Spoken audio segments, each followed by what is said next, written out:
Bonjour à tous, ici Julien Petit. Fan de voitures, bienvenue sur ma chaîne. Restez avec moi, on va aborder notre sujet du jour sans plus tarder. 8 novembre 2021, 3h15 et les pénuries mondiales de puces ont constitué un problème permanent pour l'ensemble de l'industrie automobile. Pendant la majeure partie de l'année, cette pénurie a perturbé les chaînes d'approvisionnement, obligeant plusieurs constructeurs automobiles à interrompre la production de véhicules ou à fermer temporairement des usines d'assemblage. Il semble que pour Subaru, la pénurie de semi-conducteurs ait considérablement affecté les bénéfices. Subaru réduit ses prévisions de bénéfices de 40% en raison de la pénurie mondiale de puces. Les bénéfices de Subaru ont presque été divisés par deux au cours du dernier trimestre en raison de la réduction de la production et des ventes dues à la pénurie mondiale de puces. Les bénéfices de Subaru ont chuté de 46% pour atteindre 223 millions de dollars au cours du trimestre qui s'est achevé le 30 septembre. La baisse des bénéfices a contraint le constructeur automobile à revoir à la baisse ses prévisions pour la fin de l'année. Lors d'une réunion tenue le 5 novembre 2021, le PDG de Subaru,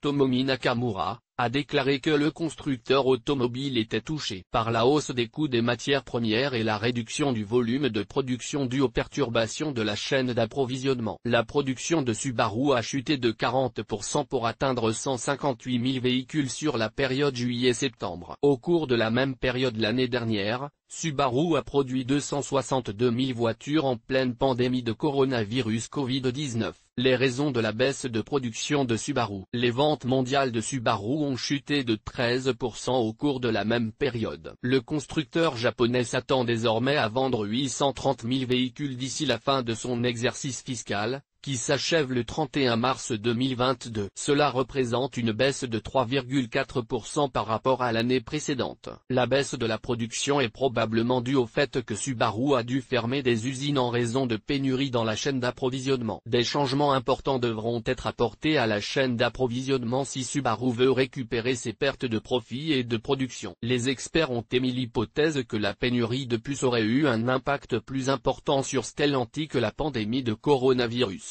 Il convient toutefois de noter que la pandémie et la pénurie de puces sont liées. Il reste à voir si Subaru, Stellantis ou d'autres constructeurs automobiles pourront éventuellement se remettre des dommages causés par la pénurie de semi-conducteurs. Vous pourriez être intéressé par Ford, Jeep, Subaru, les pick-up les plus vendus en 2020 Toyota, Subaru, Acura, les 4 voitures qui ont une durée d'utilisation moyenne de 15 ans.